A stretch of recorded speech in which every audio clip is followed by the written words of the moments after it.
কি রে চটকা, তোর তো মাধ্যমিক পরীক্ষা, তুই যে ফোন ঘাঁটছিস, তোর পড়াশুনো নেই?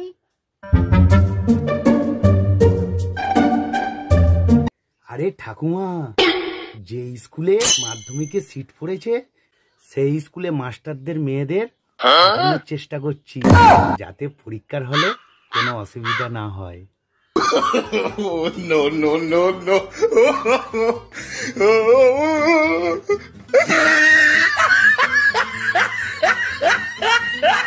হ্যাঁ রে চটকা, শোন, তোর আর পরীক্ষা দিয়ে কাজ নেই, ওর থেকে তুই মাঠে গরু চড়া।